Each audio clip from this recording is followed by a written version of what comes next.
this edition of the Maternity Diary.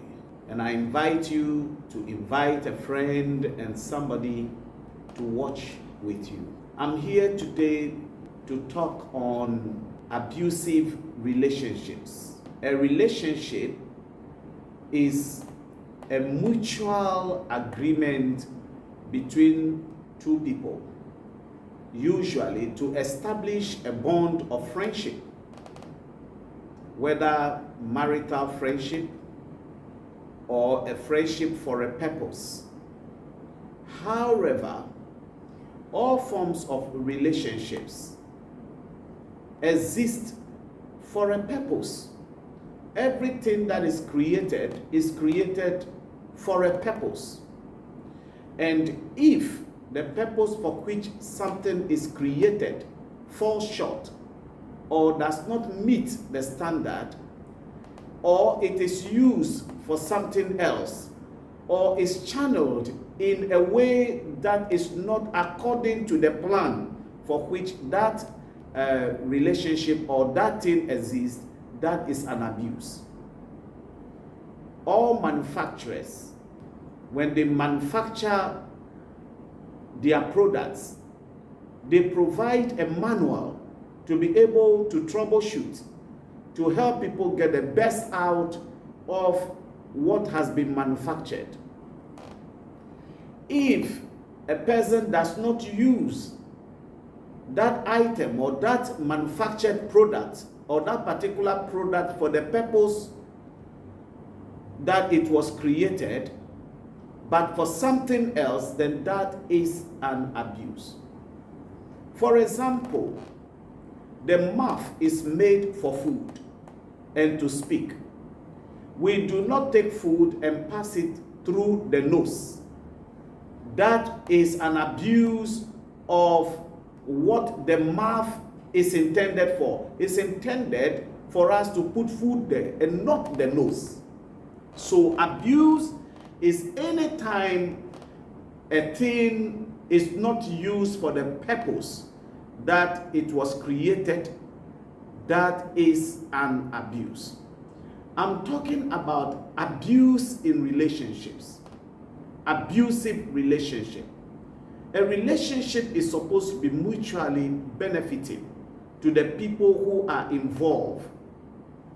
But if for some reasons that relationship becomes a point of inflicting pain upon people rather than bringing joy and mutual satisfaction to one another, that is an abuse. There are people in relationship who are there and they are suffering. They are suffering from severe verbal abuses, insults, statements that are demeaning, statements that cut people or make them to lose their self-confidence and self-worth. Statements that is able to bring down individuals, that they are unable to amass or to get the strength or the capacity to be able to fulfill their mandate or to be able to do anything. That is an abuse and is coming from a severe verbal means. You will be surprised that there are words that people throw at people or others like a stone. And these words cannot be picked back. It cannot be retracted. But these words are able to cut so deep into the person that even a knife is able to cut. It's able to cut into the core of the individuals and make them see themselves as valueless, see themselves as useless, and throw in the towel, that they are not able to achieve the purpose for which they were created. So that is one form of abuse, severe verbal abuses. There are some abuses that are physical, where people try to inflict pain upon others through violent means, through beatings, through slaps, through all forms of harm that they try to cause to happen onto the other person. That is an abuse, physical abuse. Some people in this process has gotten maimed. Others have been destroyed. Others have suffered, fractures. Others have suffered some kind of deformities in their body because of physical abuses. Abuse also happens sexually, where a person does not consent to a particular sexual act, but is forcibly passed through or is possibly taken through that act. That is also sexual abuse, and is able to also destroy the health, mental health, the emotional health of individuals. For example, rape, whether it's a spousal rape or what kind, that is an abuse, because sexual relationship must happen between people as a result of they both agreeing to mutually engage or to involve themselves in that particular act. So there are various forms of abuse, and I'm not going to go still further into it. At least I have mentioned verbal abuses, I've mentioned physical abuse, I've mentioned sexual abuse, but we also have emotional abuse, where people try to torture others to make life very miserable for the others. People try to abdicate responsibility to take care of, to provide necessities for other people, health needs, food needs, shelter, clothing. All of this is denied. The denial of that which is mutually or needful or emotionally satisfying to an individual, when it is a demand, is necessary to be done, that is also an abuse. By and large, abuse is not or cannot be accepted in any form. Abuse can never be accepted in any form. Among the human society or among the human species, there are boundaries, there are regulations that must be adhered to, because everybody has a right to their fundamental human needs. That need must be met, and nobody has a right to be able to take that from another person forcibly, or to cause the other person not to enjoy what they have as a right to enjoy. And so it's unacceptable. It only happens among animals, or people who are beasts. And I like to say that there are people who are having some form of mental problems, maybe some psychiatric conditions, but they may be wearing suit. They may be in a car going and coming. But such people, history has it that some have maimed others. Others have brought pain, trouble, destruction upon others. And so no form of abuse should be accepted by anyone, whether it's in a wedlock or whether it's out of wedlock. Abuse should not be entertained or accepted, because the consequences of abuse can sometimes be irreversible. And it has been said that people who are abusers will not stop the abuse unless they are potentially stopped. They will not stop the abuse until they are potentially stopped. And therefore, I want to advise, or I want to say on this particular program right now, that if you feel that you are being abused in your relationship, I would not want you to continue to say by faith, you are praying about it, you are not going to do anything about it. You must do something about it. Otherwise, there could be a harm that will be permanent and it will be irreversible. Nobody knows when the animal in another person can vent out some form of violence at a particular time that can result in harm or damage to a life. And therefore, if you feel you are threatened, your life is threatened, then you may have to, in the first place, find the right place to seek redress. If the person will not stop, but abuse continues despite you trying to talk with the person about it, then you may have to inform your parents if it's a marital relationship, because marriage takes place between two families. You may have to inform your parents to intervene, to see the other family and let them call him or her and see how they can talk about this to resolve it.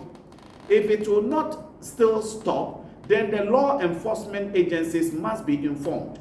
And there is nothing wrong in informing the police. There is nothing wrong in informing the authorities that matter for the purpose of preventing a violence that no one can tell what will be the outcome or the end result thereof.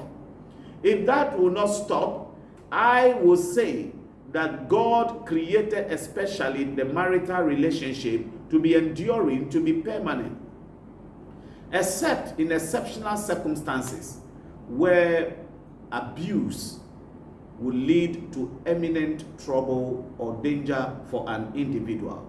Then you may have to seek the help and the support of your spiritual leaders as well.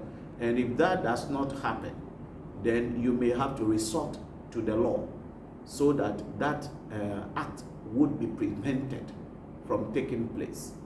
I encourage you to listen to this advert that comes, and you may get more information. Our contact details are there. If you have any problem, you can just call us and we are ready to assist you. Are you feeling overwhelmed and in need of support? Our counseling clinic is here to help. Our team of experienced therapists specialize in a variety of issues such as anxiety, depression, relationship struggles, and more. We offer a safe and confidential space for you to work through your challenges and gain new insights. Do not let your struggles control your life. Take the first step towards healing and call us today to schedule an appointment. Let us work together to help you live your best life. Be it in person or cyber counseling, know that our integrity covers your confidentiality all the way. Visit us at Hachoboshe Mango Lane or call 233-246-521-254. That is 233-246-521-254. The Professional Christian Counseling Clinic, healing a hurting world.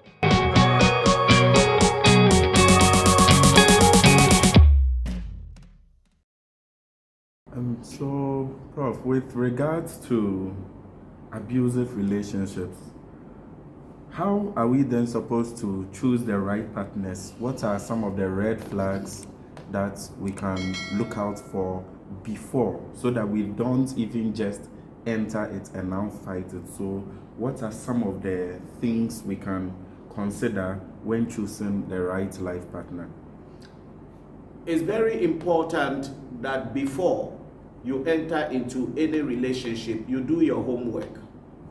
Remember that God created relationship for men on earth. Angels don't enter into relationship. And so you have your homework to do.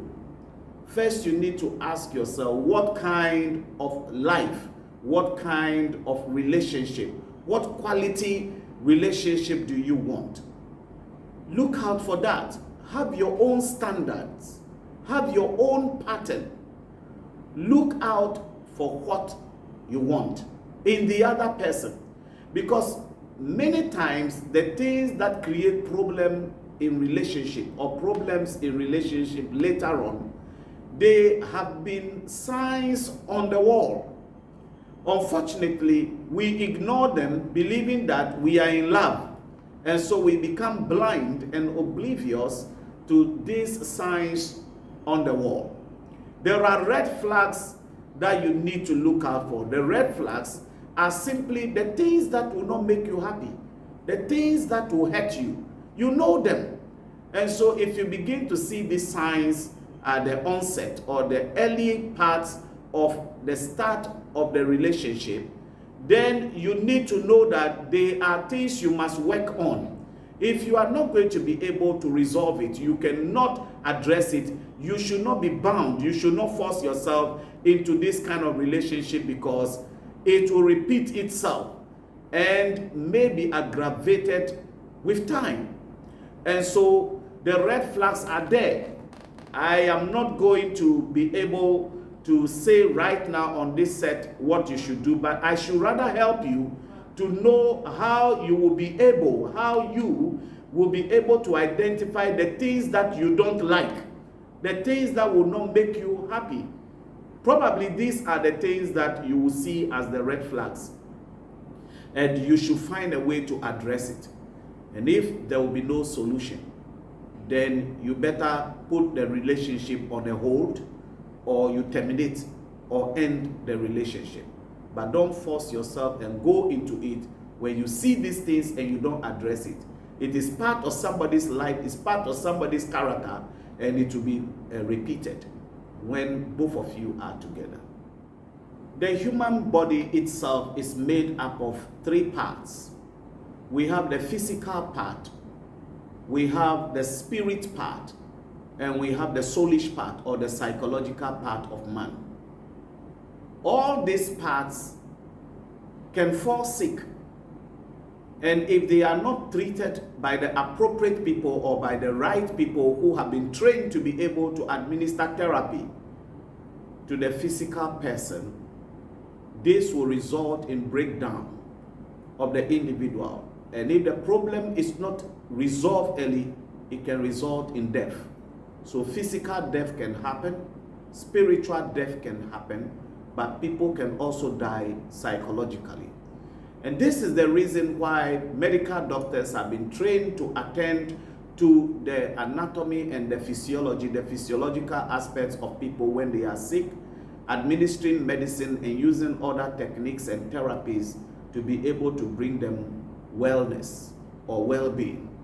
Spiritually, the clergy has also been trained to be able to help bring people closer to their source of life and source of deity, using the word of God, prayer, and other prescribed forms of therapy, biblical therapy. But also psychologically, psychologists or people who practice applied psychologists, in this particular place we may call them counselors. Counselors do not prescribe medicine. They do not resort to deliverance prayers to be able to help people who are having psychological problems heal. They use psychological methods. They use counseling principles, theories, and therapies to be able to help people to heal and to have a sound mental, emotional, and psychological well-being. So our practice is Professional Christian Counseling Clinic, and it is in conjunction or in collaboration with the College of Counseling and Psychology. We train counselors, but we also have a consultancy, a clinic, a referral clinic where people who have their issues, mental health issues, are able to come and we help them.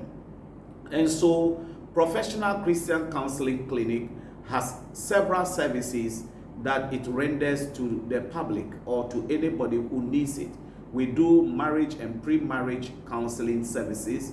We treat all forms of psychological, substance abuse and addiction problems, death, grief and bereavement counseling, crisis and trauma counseling, sexual dysfunctions counseling, child and adolescent counseling. We even do retirement counseling. We also do life coaching. We provide those services.